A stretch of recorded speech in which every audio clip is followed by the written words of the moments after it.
Paz do Senhor, meus irmãos. Muito bom estar com vocês mais uma vez.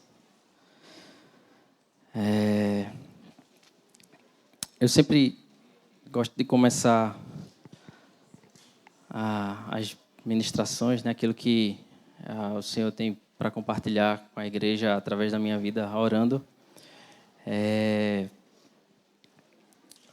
sempre muito desafiador, né? É muito bom estar aqui na frente, mas é muito desafiador também. E eu sempre me lembro, quando tenho a oportunidade, das palavras de Paulo, lá no livro de 1 Coríntios, capítulo 2. Não precisa você abrir, do 1 ao 5, em que ele diz, né, escrevendo aos irmãos de Coríntios, de que quando foi ter com eles, anunciando o testemunho de Deus, não fez com ostentação de linguagem ou de sabedoria, porque ele decidiu nada saber entre aqueles irmãos, senão a Jesus Cristo e a este crucificado. Foi em fraqueza, temor e grande tremor que Paulo esteve entre aqueles irmãos. E a palavra e a pregação não consistiram em linguagem persuasiva de sabedoria, mas em demonstração do Espírito e de poder, para que a fé daqueles irmãos não se apoiasse em nenhuma sabedoria humana, mas sim no poder de Deus. E essa é sempre a minha oração, né, nos dias, nas semanas que antecedem, né, o domingo, é que nenhum texto, por mais bonito que seja, nenhuma oratória, né, por mais elaborada, nenhuma ministração com palavras mais rebuscadas que possam ter, nada disso faz sentido, né, se não houver a presença e o poder do Espírito Santo no meio do seu povo, no meio da igreja. Então, que a minha oração, que a ministração, né, pode ser simples, as palavras podem faltar, mas o que não pode faltar aqui é a presença e o poder do Espírito Santo de Deus. E é por isso que eu queria orar mais um pouco. Se você puder fechar seus olhos, curvar sua cabeça. Senhor, nos apresentamos mais uma vez, Senhor, diante de Ti, Pai, nessa tarde onde já no meio dos louvores, Senhor, Tu tens habitado, Senhor, onde Tu se faz presente já neste local, Senhor, e nas nossas vidas, nesta tarde. Senhor, nós queremos Te pedir, Senhor, mais uma vez, fica conosco, sê conosco, Senhor, caminha no meio de nós, Senhor, tens toda a liberdade, Espírito Santo do Senhor, para caminhar, para falar, para corrigir, Senhor, para nos instruir, Senhor, para nos conduzir, Senhor, a toda a verdade, Senhor, a nos conduzir, Senhor, a revelação que só Tu, Senhor, é capaz de revelar, Senhor, aos nossos corações, Senhor. Que o Teu poder, Senhor, e a Tua presença, Senhor, inundem este lugar, Pai, nesta tarde, Pai, em nome de Jesus, Pai. Amém e amém. Queria compartilhar com vocês hoje de forma muito simples, nada que nós não conheçamos, nada que nós nunca tenhamos ouvido, mas algo que o Senhor tem falado comigo desde o fim do ano passado, sobre obediência ao Senhor, obedecer ao Senhor. Eu me lembro que há muitos anos eu ouvi um pregador falando, uma brincadeira, obviamente, mas que o alfabeto do crente, ele só tem 4 letras. O, B, D, C. Obviamente é uma brincadeira, né? Mas isso faz tanto tempo que eu ouvi e eu nunca consegui esquecer isso. Que o alfabeto do crente, ele só tem 4 letras. O, B, D, C. E aquilo me marcou e durante muitos anos o Senhor tem falado comigo sobre obediência, sobre obedecer ao Senhor em todo tempo e em qualquer circunstância. E a palavra nos mostra, né, a palavra do Senhor está repleta de textos que nos mostram que Deus requer de nós a obediência, bem como quais são as consequências de uma vida em obediência e também quais são as consequências de uma vida de rebeldia e desobediência. A palavra de Deus, a Bíblia, ela está repleta de histórias e exemplos de homens e mulheres que obedeceram e também que desobedeceram. São histórias que, em sua maioria, nós conhecemos, vocês conhecem, já foram lidas e ministradas tantas e tantas vezes. Mas eu creio que a palavra do Senhor se renova. E hoje, nessa tarde, eu queria compartilhar um pouquinho sobre o olhar da obediência ou da desobediência à palavra do Senhor, essas mesmas histórias que nós já conhecemos. E só para iniciar, né, nós não vamos nos deter nela agora, apenas um lembrete, né, que a história da humanidade, né, a criação do homem lá no Jardim do Éden, já nos seus primeiros momentos, ele se depara com um ato de desobediência, o ato lá de Adão e Eva. A queda do homem e a consequência que ela teve, a perda da presença de Deus, ela foi um ato, são frutos da desobediência. Mas isso a gente volta lá na frente. É só para mostrar que isso já está lá no capítulo 3 do livro de Gênesis. E eu não queria começar especificamente pela desobediência, eu queria começar pela obediência. E aí, Jesus, coincidentemente, né? Como é que falam? Coincidentemente não, mas o primeiro exemplo que eu trouxe aqui hoje, o primeiro texto que eu queria trazer nessa tarde, tão conhecido por nós e citado aqui, é justamente o texto de Gênesis 22, de 15 a 18, onde Abraão entrega Isaac. Né? Foi só coincidência, tá, irmãos? Assim. Gênesis 22, de 15 a 18. Nós conhecemos a história, né? Abraão é um exemplo de obediência no seu proceder e na sua vida. E nós conhecemos essa história de que Deus pede para Abraão ir lá no monte e entregar o seu filho, né? O seu único filho, o sacrifício de Isaac. Eu não vou ver toda a história com vocês, mas eu queria me deter nesses versículos de Gênesis 22, de 15 a 18, porque me chamaram a atenção nesses dias. Diz assim: então do céu bradou pela segunda vez o anjo do Senhor, isso já lá no momento, né, do sacrifício, bradou pela segunda vez o anjo do Senhor a Abraão e disse: jurei por mim mesmo, diz o Senhor, porquanto fizeste isso e não me negaste o teu único filho, que deveras te abençoarei, e certamente multiplicarei a tua descendência como as estrelas dos céus e como a areia na praia do mar. A tua descendência possuirá a cidade dos seus inimigos. E aí, eu grifei aqui no finalzinho, né? Nela serão benditas todas as nações da terra, e diz: porquanto obedecestes a minha voz. Felipe colocou aí na NAA, eu estou usando a ARA, tá? A Almeida Revista Atualizada, mas as palavras são a mesma, né? Porque você obedeceu a minha voz. E aí, as bênçãos que Deus jura, né? Faz um juramento aqui, né? Ou pelo menos o texto cita como um juramento, a Abraão e a descendência dele estão ligadas diretamente à atitude de Abraão. A obediência de Abraão ao pedido ou à ordem que Deus tinha falado com ele. A Bíblia diz que a Bíblia não diz, né, que as bênçãos estariam sobre Abraão porque Abraão amava a Deus e Abraão amava a Deus. A Bíblia não diz de que as bênçãos estariam sobre Abraão e sua descendência porque ele era crente ou porque Deus falava com ele. Embora tudo isso seja uma verdade, me chamou a atenção nesses dias de que a palavra diz: porquanto obedecestes a minha voz.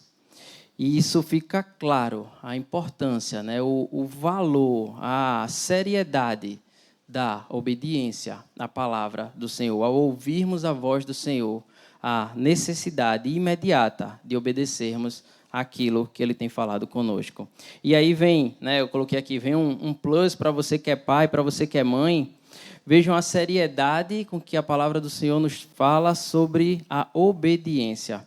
Os frutos da obediência de Abraão repousaram, inclusive, sobre Isaque e a sua descendência.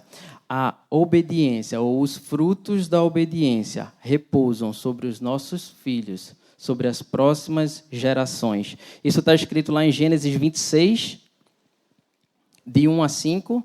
Deus já tinha falado em Gênesis 22, dizendo que multiplicaria a descendência, mas lá em Gênesis 26, quando já está se falando da história de Isaque, diz lá que sobrevindo, Gênesis 26, de 1 a 5, sobrevindo fome à terra, além da primeira dos dias de Abraão, foi Isaque a Gerar, avistar-se com Abimeleque, o rei dos filisteus. Apareceu-lhe o Senhor e disse: não desça ao Egito. Fica na terra que eu te disser, habita nela e serei contigo e te abençoarei, porque a ti e a tua presta atenção, porque a ti e a tua descendência darei todas estas terras e confirmarei o juramento que fiz a Abraão teu pai. multiplicarei a tua descendência como as estrelas do céu e lhe darei todas estas terras. E aí eu grifei aqui. Na tua descendência serão abençoadas todas as nações da terra, porque Abraão obedeceu a minha palavra e guardou os meus mandamentos. É a atitude de Abraão na geração anterior, a de Isaque, o pai de Isaque, fazendo aquilo que o Senhor tinha lhe mandado fazer, repercutindo nas próximas gerações. Deus fez uma aliança com Abraão, porque ele obedeceu, e aquilo teve efeito nas gerações seguintes. Nossas ações, nossa obediência, os frutos dela repousam, inclusive, sobre a vida dos nossos filhos. É claro, irmãos, que Isaque também era um homem de Deus, e é claro que ele tinha o cuidado e o zelo pelo Senhor e pelos seus mandamentos, mas não invalida aquilo que é fruto da obediência de Abraão a Deus. As bênçãos da obediência são há muitos textos e muitas citações na palavra sobre as bênçãos decorrentes da obediência.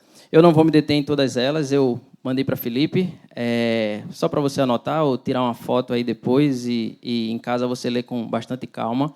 Eu listei algumas só do livro de Deuteronômio, tá? Só do livro de Deuteronômio, e provavelmente eu devo ter perdido algum aí, mas há diversos textos em que Moisés ali, ele fala sobre a obediência. Então, no capítulo 4, ele exorta o povo à obediência. No 6, ele diz que o fim da lei é a obediência. Esses são aqueles subtítulos, tá, irmãos, que tem lá nos capítulos da Bíblia.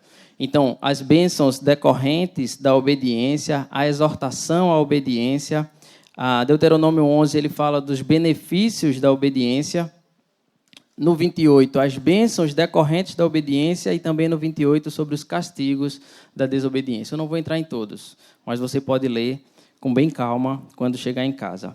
Então, o único desses textos que eu gostaria de ler com vocês é o que está em Deuteronômio 11, e aí você pode abrir a sua Bíblia, de 13 a 15. São as palavras de Moisés antes da entrada do povo de Israel em Canaã. Eles estavam ali, da além do Jordão. Fernando ministrou no início de dezembro e nos lembrou que o livro de Deuteronômio foi escrito, depois de 40 anos do povo andando no deserto. E ali, da além do Jordão, antes de entrar em Canaã, Moisés fala assim, o livro de Deuteronômio, 11, 13 a 15, diz: Se diligentemente obedecerdes aos meus mandamentos, Deus falando, que hoje vos ordeno, de amar o Senhor vosso Deus e de o servir de todo o vosso coração e de toda a vossa alma, darei as chuvas da vossa terra a seu tempo, as primeiras e as últimas, para que recolhais o vosso cereal e o vosso vinho e o vosso azeite. Darei erva no vosso campo aos vossos gados, e comereis e vos fartareis. Deus prometendo todas as bênçãos e tudo aquilo de provisão da presença de Deus através da obediência a Deus, aos seus mandamentos, aos seus preceitos e aos seus estatutos, o que vale para nós até o dia de hoje. Da mesma forma, há também no livro de Deuteronômio esse registro da desobediência. E aí eu queria ler bem rapidamente para vocês, Deuteronômio 21, só para a gente ter ideia da seriedade com que o tema obediência era tratado na congregação dos filhos de Israel. Há um texto, Deuteronômio 21, de 18 a 21, em que é uma recomendação, uma orientação aos pais dos filhos desobedientes. Diz assim: se alguém tiver um filho, quanto mais rebelde, que não obedece à voz do seu pai e da sua mãe, e ainda castigado, não lhes dá ouvidos, seu pai e sua mãe o pegarão e o levarão aos anciãos da cidade, à sua porta, e lhes dirão: este nosso filho é rebelde e, quanto mais, não dá ouvidos à nossa voz, é dissoluto, beberrão, em outras palavras, é desobediente, então todos os homens da sua cidade o apedrejarão até que morra. Assim eliminarás o mal do meio de ti. Todo Israel ouvirá e temerá. Claro, irmãos, nós não vivemos mais pela lei, graças a Deus, vivemos pela graça,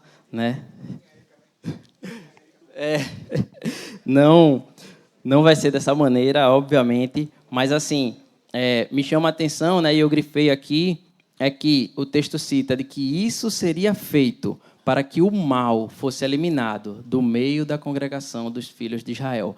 Tal o mal que poderia ser desencadeado a partir de um filho desobediente. Então, eliminava-se o mal para que aquilo não se propagasse no meio da congregação dos filhos de Israel. Então, para nós, o que fica disso? É que nós, discípulos do Senhor, nós assumimos e nós sabemos que a vontade de Deus, ela é a melhor do que a nossa. Ela é melhor do que a nossa. Isso está lá no texto de Romanos, não precisa você abrir. E que se a vontade de Deus, ela é melhor do que a nossa, não faz sentido nós nos apegarmos à nossa vontade e não obedecermos ao Senhor. Nós devemos assumir a obediência a Deus como nosso estilo de vida. Isso falando parece simples e parece fácil e parece, né, algo tão lógico de que se a vontade de Deus é melhor do que a minha, é melhor eu obedecer. E de fato o é, né? É direto, mas nós sabemos que em muitas situações da nossa vida nós somos colocados em xeque, naquele momento em que a ordem de Deus ou a direção de Deus é um pouco difícil de ser feita. Veja, não estamos questionando se é a correta, se é a certa, se é aquilo que deve ser feito. Isso é inquestionável, está acima de discussão. Mas, em alguns momentos, nós nos deparamos com essa situação em que somos colocados em xeque. E a relutância, essa relutância em que, às vezes, somos confrontados, essa relutância em obedecer, é, na maioria das vezes, não em todas, mas um ato de racionalidade. É quando nós começamos a raciocinar sobre se devemos ou não obedecer. É quando a razão e a avaliação dos fatos que nós fazemos parece fazer, inclusive, mais sentido do que a execução da ordem que Deus nos deu. Mas só parece, e você sabe disso, assim como eu. Eu falei da ministração de Fernando, e hoje eu ouvi, né, toda a ministração está lá num só corpo, que Fernando fez no início de dezembro, em 4 de dezembro, está lá num só corpo, com o título de Avaliar e Decidir. Você deve se lembrar. Fernando falou lá dos 4 recursos que nós temos, né, a capacidade de observação, conhecimento, intuição e as experiências anteriores que muitas vezes nos levam a avaliar os fatos. Mas Fernando também falou sobre os 5 princípios de Deus que nós precisamos usar quando nos encontramos numa situação em que precisamos decidir, tomar uma decisão. E só relembrando vocês, ouçam lá depois, lá no site do Um Só Corpo, primeiro princípio é que nós não devemos decidir baseado na nossa avaliação e nós precisamos conhecer a palavra de Deus, que é lâmpada para os meus pés, que me ajudam a não tropeçar, e luz para os meus caminhos, que me mostram a direção.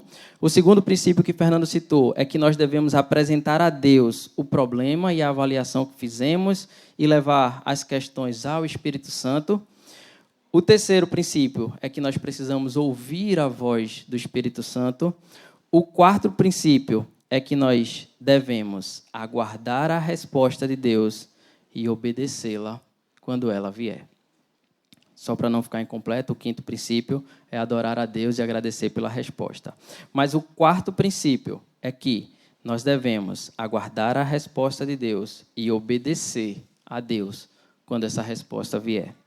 Então, essa atitude de relutância, muitas vezes, em obedecer aquilo que Deus nos ordena, ela pode ter alguns fatores, digamos assim. E eu vou falar deles muito rapidamente. Obviamente, não me entendam que um fator elimina o outro, ou que um não está dentro do outro. Muitas vezes são vários fatores atuando junto que nos levam a ter essa atitude ou esse comportamento de uma avaliação errada e talvez até cogitar não obedecer à palavra do Senhor e ao mandamento dele. Óbvio que toda desobediência é uma rebeldia, isso é claro. Mas há aqueles momentos em que a rebeldia ela fica tão evidente, a relutância é tão grande e decidimos que a nossa ideia é melhor que a ideia do próprio Deus e que nós não devemos fazê-la. ou simplesmente quando nós nos negamos a fazer aquilo que Deus ordenou. Nós não, irmãos. Em nome de Jesus, está repreendido isso. Nós não somos desses. Mas que essas situações acontecem. E a Bíblia traz alguns exemplos em que isso acontece. A história de Saul e Samuel, todos nós conhecemos essa história. Quando Samuel vai e Deus dá a vitória, né, e fala através de Samuel para ele ir lutar contra o exército lá de Amaleque e também destruir todo o povo e todos os animais e tudo que ele encontrasse deveria ser destruído. Está lá no livro de 1 Samuel, capítulo 15, versículo 3. Diz, vai, pois agora, e fere a Amaleque e destrói totalmente a tudo que tiver. Isso é Samuel falando para Saul. E nada lhe poupe. Matarás homem, mulher, menino, criança, bois, ovelhas, camelos e jumentos. No versículo 9, se você está com a sua Bíblia aberta, diz assim: e Saul e o povo pouparam Agag e o melhor das ovelhas e dos bois, e os animais gordos e os cordeiros, e o melhor que havia. E não os quiseram destruir totalmente, indo de encontro àquilo que Deus tinha mandado fazer. Porém, toda coisa vil e desprezível eles destruíram. No versículo 13, diz assim: veio, pois, Samuel a Saul, depois que aquela batalha terminou, Samuel foi lá, e ele lhe disse: bendito sejas tu do Senhor, executei as palavras do Senhor. Saul diz a ele. Então disse Samuel: que balido, pois, de ovelhas é este nos meus ouvidos, e o mugido dos bois que ouço? Respondeu Saul: de Amaleque os trouxeram, porque o povo poupou o melhor das ovelhas e dos bois para os sacrificar ao Senhor, teu Deus. O resto, porém, destruímos totalmente. Em algum momento, eu não sei, a Bíblia não deixa clara, mas talvez Saul tenha pensado de que a atitude dele, ou a ideia dele, era melhor do que a ordenança de Deus. Era melhor, nossa, ao invés da gente destruir tudo, porque a gente não sacrifica ao Senhor. E aí, no capítulo 15, obrigado, diz assim, versículo 18, enviou-te o Senhor a este caminho e disse, vai e destrói totalmente estes pecadores, os amalequitas, e peleja contra eles até exterminá-los. Por que, pois, não atentastes à voz do Senhor, mas te lançaste ao despojo e fizeste o que era mal aos olhos do Senhor? Então disse Saul a Samuel, pelo contrário, ainda quis argumentar, pelo contrário, dei ouvidos à voz do Senhor e segui o caminho pelo qual o Senhor me enviou. E trouxe a Agag, rei de Amaleque, e os amalequitas. Os destruí totalmente. Mas o povo tomou do despojo ovelhas e bois, o melhor do designado à destruição, para oferecer ao Senhor, teu Deus, em Gigal. Ainda quis se justificar diante da sua desobediência. Porém, Samuel disse, e esse texto, na verdade, toda essa passagem vocês conhecem muito bem, mas esse texto é o que a gente mais se lembra, é que quando Samuel diz a Saul, tem porventura o Senhor tanto prazer em holocaustos e sacrifícios, quanto em que se obedeça a sua palavra? Eis que o obedecer é melhor do que o sacrificar. Eis que o obedecer é melhor do que o sacrificar. Mas a atitude de Saul também desencadeou uma consequência.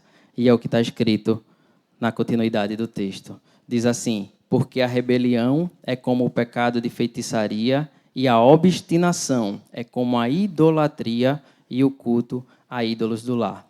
E a consequência, a desobediência de Saul. Visto que rejeitaste a palavra do Senhor, ele também te rejeitou a ti, para que não sejas rei. A desobediência de Saul teve uma consequência, teve um preço, teve um custo. Fica no meu coração muito forte, eis que o obedecer é melhor que o sacrificar, e que a desobediência, ela traz uma consequência. Um outro exemplo que nós conhecemos muito bem é o exemplo de Jonas. Rapidamente. Jonas, no capítulo 1, versículo de 1 a 3, diz assim, veio a palavra do Senhor a Jonas, filho de Amitai, dizendo, dispõe-te, vai à grande cidade de Nínive e clama contra ela, porque a sua malícia subiu até mim. Aí continua depois. Jonas se dispôs. Olha só, Jonas obediente. Jonas se dispôs. Aí o texto diz, mas para fugir da presença do Senhor. Ora, Deus tinha dado uma ordem a Jonas e Jonas se dispôs, mas para fazer justamente o contrário do que Deus tinha pedido a ele. E aí Jonas foge da presença do Senhor, vai para Tarsis, nós conhecemos a história, ou pega um navio, para chegar em Tarsis, e aí nós sabemos o que acontece, eu não vou me deter aos detalhes, o mar fica agitado, tem uma tempestade e acabam por jogar Jonas no mar, vocês conhecem, e depois Jonas é engolido por um grande peixe, se arrepende, ora ao Senhor, é vomitado, e aí lá em Jonas, no capítulo 3, versículos de 1 a 3 também, diz assim, veio a palavra do Senhor segunda vez a Jonas, ou seja, a primeira Jonas tinha feito justamente ao contrário, e depois de tudo, do arrependimento e, enfim, Deus dá uma segunda chance a Jonas e diz, veio a palavra do Senhor segunda vez a Jonas, dizendo, dispõe-te e vai à grande cidade de Nínive e proclama contra ela a mensagem que eu te digo. E agora sim, levantou-se, pois, Jonas e foi a Nínive, segundo a palavra do Senhor, obedecendo o chamado do Senhor. Vejam que Deus tinha um plano para a cidade de Nínive, que, de maneira alguma, eu imagino no meu coração, eu creio assim, não dependia de Jonas. Deus não dependia de Jonas para o seu plano na cidade de Nínive. Mas Deus chamou Jonas para cumprir aquilo a que Deus determinou que Jonas cumprisse. E Jonas inicialmente não se dispôs a fazê-lo. Segunda oportunidade, e Jonas se dispôs a fazer aquilo. Então, o versículo 10 do capítulo 3 de Jonas diz, viu Deus o que fizeram, porque depois que Jonas, vocês conhecem a história, depois que Jonas vai, prega lá e ministra, o povo se arrepende, o rei se arrepende, proclamam um jejum, e todo aquele povo vem sobre eles o arrependimento, se convertem nos seus pecados. Então, no versículo 10 diz, viu Deus o que fizeram, como se converteram do seu mau caminho, e Deus se arrependeu do mal que tinha dito que lhes faria, e não o fez. Deus tinha um plano para aquela cidade. Deus mandou Jonas ir ali por um motivo. E Jonas, quando obedeceu à voz do Senhor, aquilo que Deus tinha planejado, intentado, qual era o plano de Deus a mandar Jonas por ali, aquilo foi feito. E Deus diz que Deus se arrependeu do mal que tinha lhe dito que lhes faria e não o fez.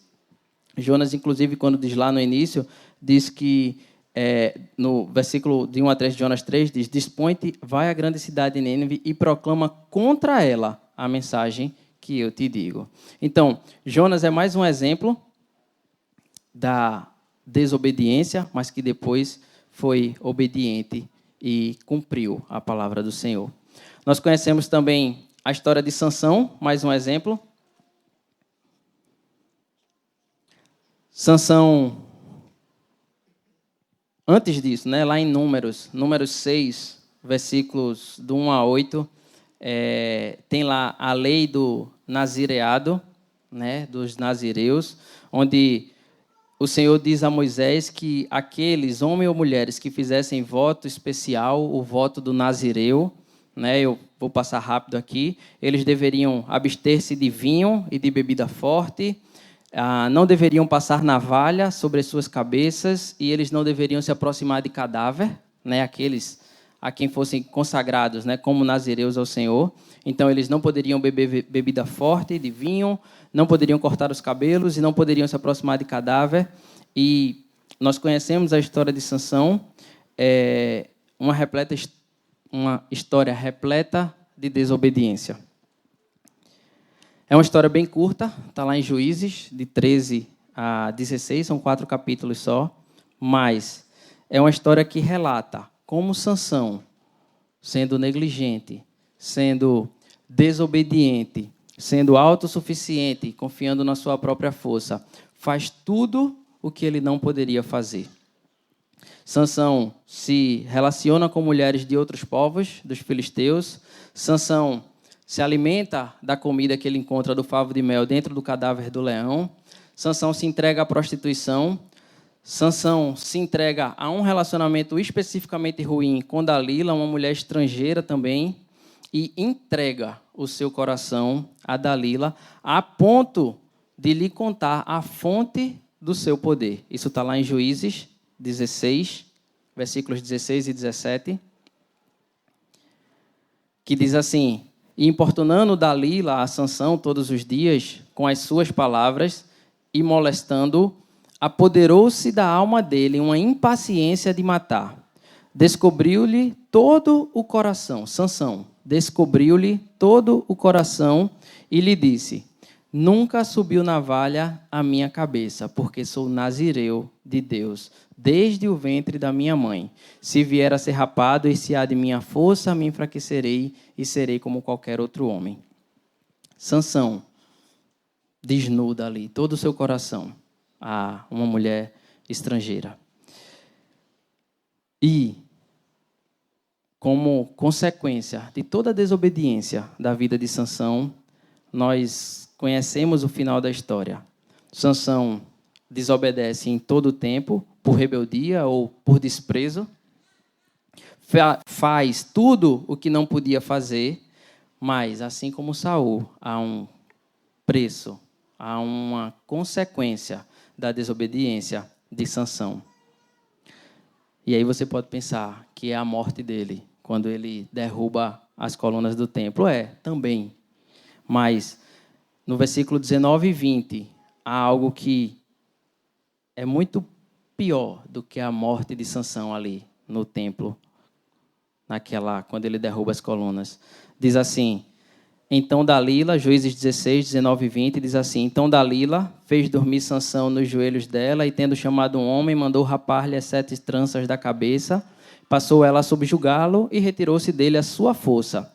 E disse ela: Sansão, os filisteus vêm sobre ti. Tendo ele despertado do seu sono, disse consigo mesmo: sairei ainda esta vez, e como dantes, me livrarei. Porque ele não sabia ainda que já o Senhor se tinha retirado dele. Muito pior do que a morte de Sansão ali, do que a morte física, né? É a revelação que o texto diz de que o Senhor já tinha se retirado de Sansão em virtude da sua desobediência. São alguns exemplos claros de rebeldia que a palavra nos traz. Além da rebeldia, eu listei aqui alguns exemplos em que o sentimento ou a ideia, o pensamento de não obedecer, ela vem por outra questão. Obviamente, é feito eu disse, tudo é rebeldia. Toda vez que a gente desobedece, estamos falando de rebeldia. Mas, às vezes, por medo ou por falta de confiança, falta de fé no Senhor, nosso coração se vê inclinado à desobediência. É quando a gente pensa: mas, Senhor, se eu fizer isso, eu vou me dar muito mal. O Senhor está mandando eu fazer alguma coisa, a palavra diz que deve ser feito dessa maneira, mas se eu fizer isso, vai dar muito mal para mim. Você já deve ter passado por alguma situação assim, e espero que tenha obedecido. Eu já passei. E aí, o Senhor me lembrou do texto de Mateus, né, lá no capítulo 14, que não é, eu até coloquei aqui, não é de fato propriamente uma desobediência, né, não é algo intencional em que faltou obedecer ou decidiu Pedro desobedecer ali, mas é algo em que a falta de confiança ou a falta de fé, o medo da situação, que é quando Jesus manda Pedro andar por sobre as águas, diz que Pedro teve medo e que começou a afundar ali, é quando a gente tem medo de alguma coisa. E muitas vezes nós deixamos de fazer a vontade de Deus, ou deixamos de obedecer, porque o medo toma conta de nós, ou porque falta fé, falta confiança de que a ordem de Deus é o melhor para a nossa vida. Esse texto de Mateus 14, do 25 ao 30, não precisa você abrir, você conhece, diz assim: respondeu-lhe Pedro: se tu, Se és tu, Senhor, manda-me ir ter contigo por sobre as águas. E Jesus dá uma ordem a Pedro. Jesus diz, vem.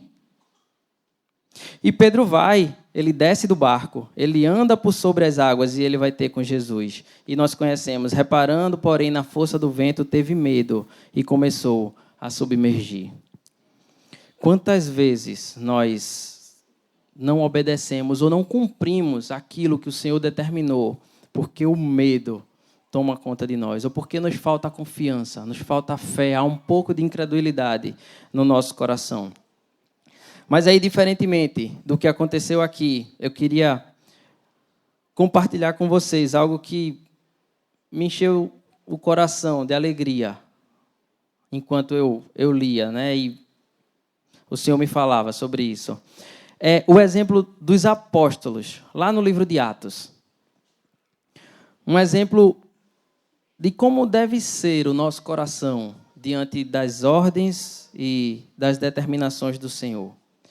Atos, capítulo 5, versículos 17 a 21. O livro de Atos, ele nos traz os relatos dos fatos que aconteceram, né, que se seguiram após a morte e a ressurreição de Jesus e dele, né, subir aos céus. E ali naquele livro relata o que os apóstolos eles estavam fazendo, ou qual era a rotina deles nos dias que se seguiram a ida de Jesus, e que eles estavam ali pregando o reino de Deus em toda Jerusalém. E, obviamente, assim como tiraram a vida de Jesus, aquilo não agradava aos sacerdotes e aos fariseus daquela época, e também tentaram calar os apóstolos, né, os discípulos que se encontravam ali. E o capítulo 4, ele relata a prisão de Pedro e João. Não é o 4 que a gente vai ler, tá? O 4 relata a prisão de Pedro e João. E o capítulo 5 relata outra prisão, a prisão dos apóstolos. Diz assim, lá no versículo 27 do capítulo 5, diz: levantando-se, porém, o sumo sacerdote e todos os que estavam com ele, isto é, a seita dos saduceus, tomaram-se de inveja, prenderam os apóstolos e os recolheram à prisão pública. Os apóstolos foram presos porque estavam pregando o evangelho, falando do reino de Deus. Mas, de noite, um anjo do Senhor abriu as portas do cárcere e, conduzindo-os para fora, lhes disse: ide, e apresentando-vos no templo, dizei ao povo todas as palavras desta vida. Os apóstolos tinham acabado de ser presos por aquilo que faziam. Sabiam que Jesus tinha sido crucificado porque veio falar das boas novas. Eles tinham sido soltos de noite por um anjo que lhes deu a seguinte ordem: ide e apresentando-vos no templo, dizei ao povo todas as palavras desta vida. Ou seja, continuem pregando. E o texto continua dizendo: tendo ouvido isto, logo ao romper do dia, entraram no templo e ensinavam. Eles tinham sido libertos de noite, receberam uma ordem de continuar pregando. E no outro dia, de manhã, ao amanhecer, ao romper do dia, eles já se encontravam cumprindo a ordem que tinham recebido. Vejam, de que havia um perigo, a possibilidade iminente de serem presos ou serem mortos por aquilo que faziam, mas eles imediatamente obedeceram à ordem daquele anjo. E o texto continua no versículo 27, e aí aqueles homens vão pregar, eles saem para pregar e eles são presos novamente, é o que acaba acontecendo, e trazem eles novamente perante o Sinédrio, né? A reunião lá dos sacerdotes daquela época. E o sumo sacerdote interrogou-os, estou lendo 27, dizendo: expressamente vos ordenamos que não deviam ensinar nesse nome. Contudo, encheste Jerusalém da vossa doutrina, e quereis lançar sobre nós o sangue desse homem. Então, Pedro e os demais apóstolos afirmaram: antes importa obedecer a Deus do que aos homens.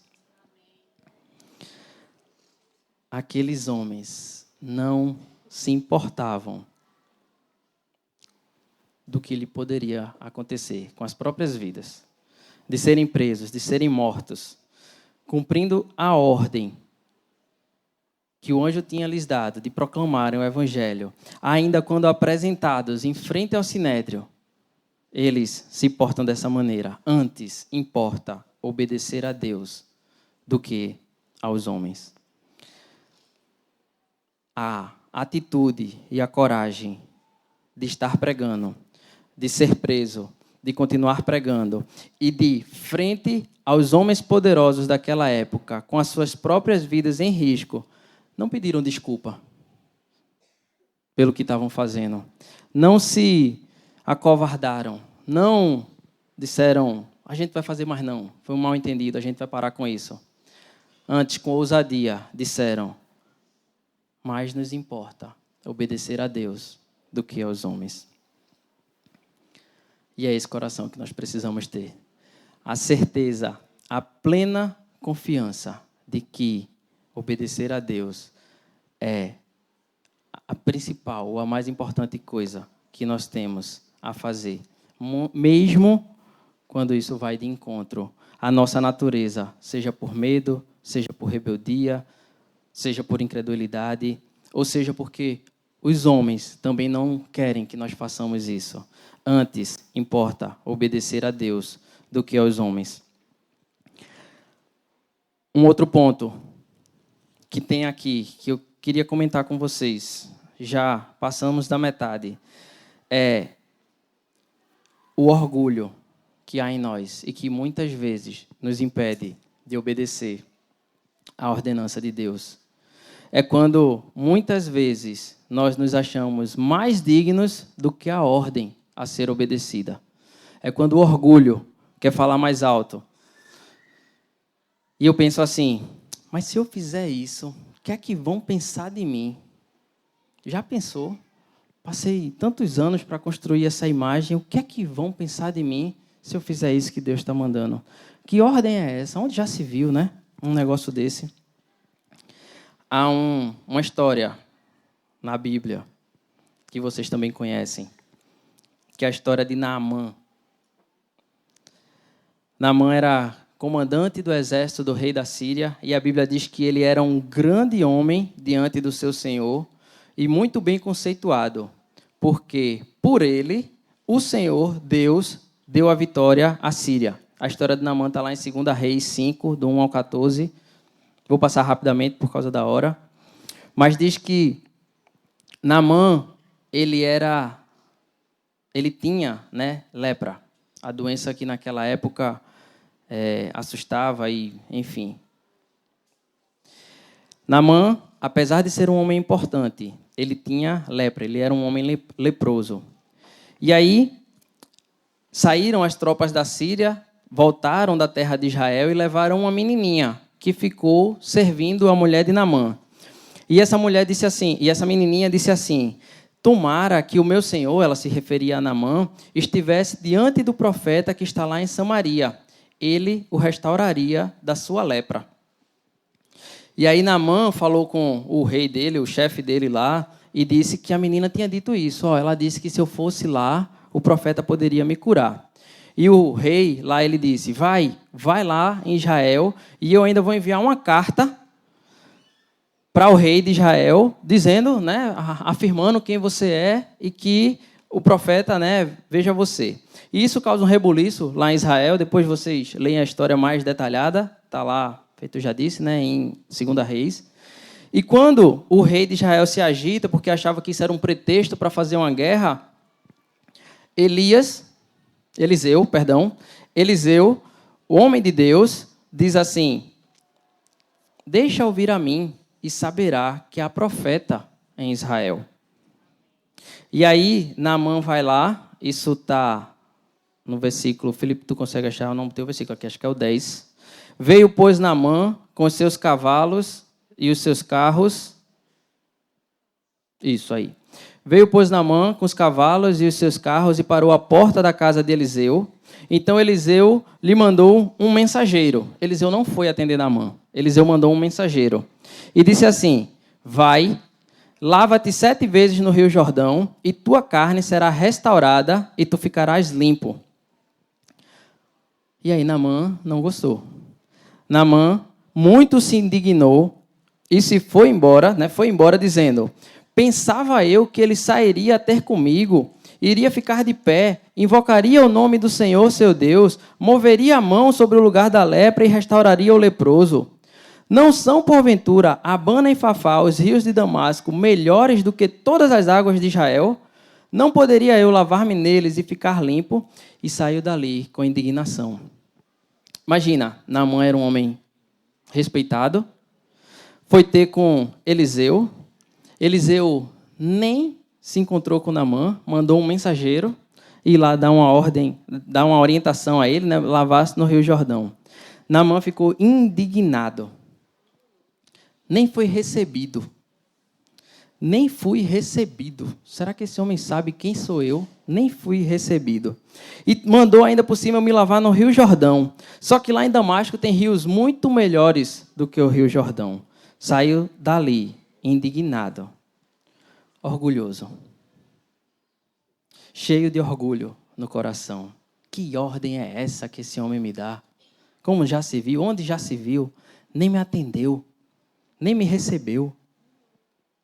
O final da história vocês conhecem. Os servos lá de Naamã dizem: Naamã, se ele tivesse dito para tu fazer uma coisa bem difícil, tu não ia fazer. Mandou uma coisa fácil, mergulha 7 vezes. E Naamã vai, obedece e é curado. É quando o orgulho nos impede, ou quer nos impedir, de obedecer à voz do Senhor. O que é que vão pensar de mim se eu fizer isso? Outro exemplo tão conhecido, e eu vou passar, é do jovem rico, porque todos nós conhecemos. Quando Jesus manda ele vender todos os bens e dar aos pobres para juntar um tesouro no céu, ele fica triste. E a Bíblia não fala, mas provavelmente não obedeceu. Perdeu, estou imaginando, tá, irmãos? A vida eterna. Porque não obedeceu à ordenança do Senhor. Porque o seu coração estava em outras coisas, em outros locais. Existe ainda a omissão. A queda do homem e a expulsão lá no Éden começam com um ato de desobediência, mas nós já vimos aqui o William falando várias e várias vezes de que Adão estava próximo a Eva no momento da conversa entre ela e a serpente. E ele foi omisso em relação à ordem que Deus tinha dado a ele. A ordem de que de todas as árvores poderiam ser comidas, menos da árvore do conhecimento do bem e do mal. E quando a serpente tenta Eva ali, ou conversa, engana Eva, é o que a Bíblia diz, Adão estava perto, mas ele foi omisso. É quando nós sabemos muitas vezes qual é a ordenança do Senhor e sabemos o que deve ser feito para obedecer. Mas a gente, né, dá uma... Não foi comigo. Ou dá um o quê, Paulão? É uma miguelada, Paulão está falando. Deu um migué aqui, não foi comigo, né? Foi com ela, tal. Você sabe qual é a ordem, mas se omite e desobedece. E o último ponto que eu queria falar, não para exaurir o assunto, é impossível, mas é quando a ordem de Deus, o obedecer a Deus, vai ao encontro com os pilares da sua vida. Obviamente, quando esses pilares foram mal construídos e não são os pilares que deveriam estar sustentando a sua vida. Não são os pilares do reino de Deus, mas quando bate e vai ao encontro com esses pilares errados que nós temos construído na nossa vida. Um exemplo disso é Nicodemos. Nicodemos era um doutor da lei. Ele tinha uma posição proeminente entre os judeus. Ele era membro do Sinédrio. Era um mestre da lei que teve tudo que aprendeu e creu durante a sua vida inteira e ensinou confrontado. É quando a gente usa aquela expressão, né? Meu mundo caiu. Foi Nicodemos ali. Isso está escrito, está descrito lá em João, capítulo 3. Eu também não vou ler, de 1 a 15. E eu me lembrei nesses dias bem dessa passagem de Nicodemos, porque vocês já devem ter assistido o seriado The Chosen. E tem uma cena que relata, né, que retrata esse encontro de Jesus com Nicodemos. Há, obviamente, ali no seriado uma liberdade, né, é uma produção, né, uma audiovisual ali, precisa, né, tem efeitos que, obviamente, não estão descritos na Bíblia, né, tem alguma liberdade ali para, né, enfim, alguma adaptação. Mas ali no seriado, a Bíblia não relata assim, mas fala que, no seriado, né, Jesus faz um convite a Nicodemos para segui-lo. E aí, obviamente, como a Bíblia não retrata, eu não sei dizer, né, o que aconteceu. Mas é verdade de que Nicodemos foi confrontado com tudo aquilo que ele cria. Quando Jesus falou com ele, quando eles conversaram nesse relato de João 3, de 1 a 15. Esse homem se viu ali diante de verdades em que ele não entendia, não compreendia de como alguém pode nascer de novo, sendo velho, se ele teria que voltar para o ventre da mãe dele. E eu não sei, né, se o convite foi feito ou não, mas aquele homem precisava de uma decisão, obedecer a Cristo ou continuar na vida que ele seguia. E eu repito, eu não sei o final da história, mas o mundo daquele homem caiu. Tudo que ele cria, tudo que ele aprendeu, tudo o que foi ensinado e ele replicou durante tantos e tantos homens foi confrontado pela verdade de Deus. E quantas vezes nós já fomos confrontados pela verdade de Deus? Quantas vezes nós, o nosso eu, a palavra de Deus vem de encontro àquilo que por muitas vezes é pilar da nossa vida. Não, mas isso para mim é... Olha, William, isso aí nem toque, viu? Nem toque nesse assunto aí, porque... Não em nós. Longe de nós. Outras pessoas aí. Precisamos obedecer à voz do Senhor. Precisamos obedecer à voz do Senhor. A gente, quando é pai e mãe, a gente passa a entender algumas coisas, um pouquinho mais sobre o Senhor. Estou de olho no relógio, meu irmão, estou acabando. E aí, frequentemente, nós nos pegamos dando ordens aos nossos filhos, né? Menino, sai de perto do fogão. Menino, não vai para a piscina funda. Menino, olha por dois lados da rua quando for atravessar. A gente às vezes entende, né? Meu Deus do céu, um negócio tão óbvio. Sai de perto do fogão, tu vai se queimar. Eu já te disse 3 vezes hoje, essa panela cair em cima de tu vai te queimar. Isso é tão óbvio. E aí eu fico pensando, imagina Deus olhando para a gente e dizendo: ô, Caio, isso é tão óbvio, Caio. Por que tu não obedece, Caio? Vê. Meu Deus. Obedece. Meu Deus, ó, o Fernando falou aqui, Deus falou, meu Deus, né? Enfim, irmão, vocês entenderam.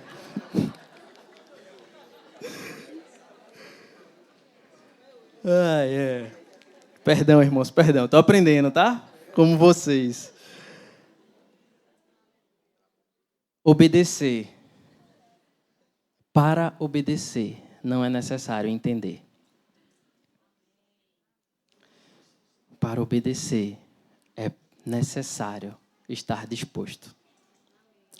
Eu não preciso entender para obedecer. Eu preciso obedecer, mesmo que eu não entenda. É só isso, entre aspas, né? O que eu preciso fazer, obedecer. Mesmo que eu não entenda, mesmo que eu ache que não vai dar certo, mesmo que isso vá de encontro ao meu orgulho, mesmo que isso... Qualquer coisa, eu preciso obedecer. Porque nós, discípulos, assumimos que a vontade de Deus é boa, perfeita e agradável. Jesus, o último Adão, e eu estou terminando, prometo. Exemplo máximo de obediência. Hebreus 5, de 7 a 10, Felipe, por favor. Hebreus 5, de 7 a 10. Ele, Jesus, nos dias da sua carne, tendo oferecido com forte clamor e lágrimas, orações e súplicas a quem o podia livrar da morte, e tendo sido ouvido por causa da sua piedade, embora sendo filho, aprendeu a obediência pelas coisas que sofreu. E tendo sido aperfeiçoado, tornou-se o autor da salvação eterna para todos os que lhe... Pode falar, irmão. E tendo sido aperfeiçoado, tornou-se o autor da salvação eterna para todos os que lhe obedecem. Tendo sido nomeado por Deus, sumo sacerdote, segundo a ordem de Melquisedeque. Jesus aprendeu a obediência pelas coisas que sofreu e tornou-se o autor da salvação eterna para todos os que lhe obedecem. Eu quero estar incluído nesses que foram resgatados pelo autor da salvação eterna, porque fui obediente. Jesus não tinha pecado ou culpa, nada que o incriminasse ou que o condenasse a ter morrido naquela cruz. Mas ele obedeceu. Como diz o texto que nós tão bem sabemos. Filipenses 2, de 5 a 8. Tende em vós o mesmo sentimento que houve em Cristo Jesus, pois ele, subsistindo em forma de Deus, não julgou como usurpação ser igual a Deus. Antes a si mesmo se esvaziou, assumindo a forma de servo, tornando-se em semelhança de homens, e reconhecido em figura humana, a si mesmo me humilhou, tornando-se... Pode falar, irmão. Tornando-se... e morte de cruz. Por mim e por você. Tornou-se obediente até a morte e morte de cruz. A cruz que não era dele. A cruz que era minha e era sua.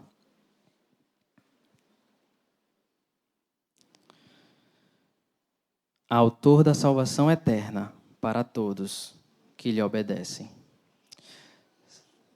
Sejamos assim, homens e mulheres obedientes ao Senhor. O último texto que eu peço para você abrir, Deuteronômio 28, eu ainda quero terminar essa conversa falando sobre uma promessa que está lá em Deuteronômio 28. Deixa eu abrir aqui, irmãos, que eu não copiei. Jó? Deuteronômio 28. Diz assim: as bênçãos decorrentes da obediência. Nós não obedecemos olhando para a bênção ou perseguindo bênção.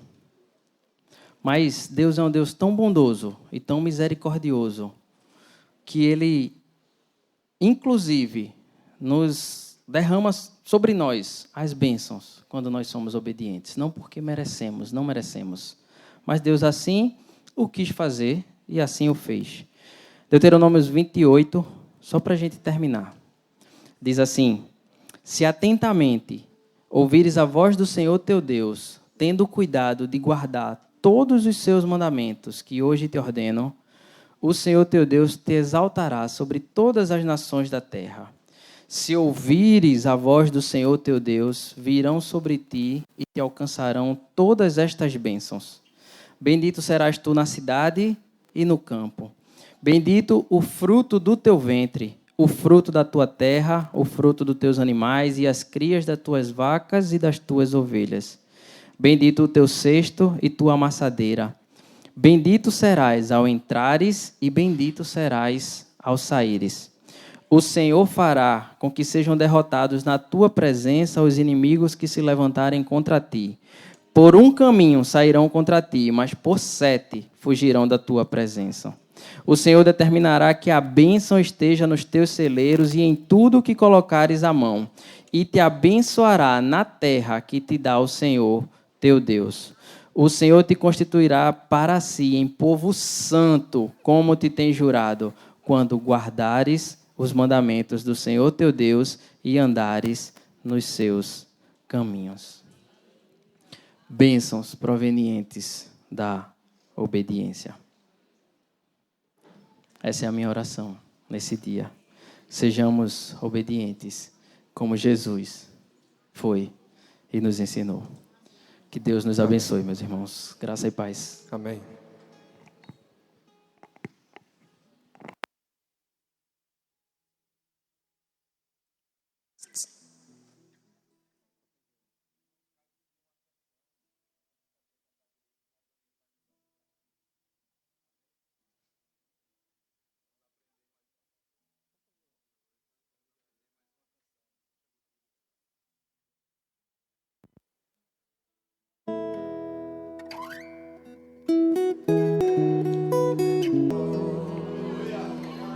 Aleluia.